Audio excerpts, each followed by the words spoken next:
BNP মহাসচিব মির্জা ফখরুল ইসলাম আলমগীর বলেছেন, মামলার কার্যক্রম শেষ হলেই দেশে ফিরবেন বিএনপির ভারপ্রাপ্ত চেয়ারম্যান তারেক রহমান। 11 দিনের সফর শেষে লন্ডন থেকে দেশে ফিরে বিমানবন্দরে সাংবাদিকদের প্রশ্নের জবাবে তিনি একথা জানান। বলেন, রাজনৈতিক দলগুলো অন্তর্বর্তী সরকারকে ব্যর্থ করার চেষ্টা করছে বলে যে বক্তব্য আসছে তার সম্পূর্ণ রাজনীতি বিরোধী মন্তব্য। তিনি জোর দিয়ে বলেন, রাজনৈতিক দলগুলো সব সময় অন্তর্বর্তী সরকারকে সমর্থন করেছে, কারণ দেশে গণতন্ত্র প্রতিষ্ঠা করা। ভারতের সাথে চলমান ইস্যুগুলো আলোচনার মাধ্যমে সুরাহা হবে বলেও আশাবাদ ব্যক্ত করেন মির্জা ফখরুল। ভারপ্রাপ্ত চেয়ারম্যান যে আপনারা সবাই ধৈর্য ধরবেন। একটা বিশাল বিজয় সূচিত হয়েছে জনগণের।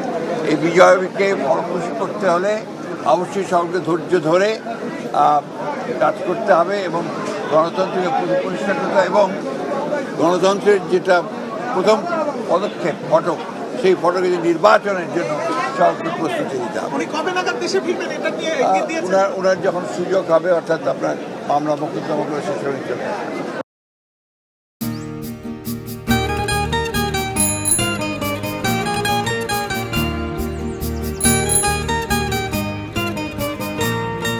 শুনেন, পুরুষ মানুষ তো এভাবে ভয় পেলে চলে না, বুকে সাহস রাখতে হয়। যা বলবেন সোজা সাপটা বলবেন।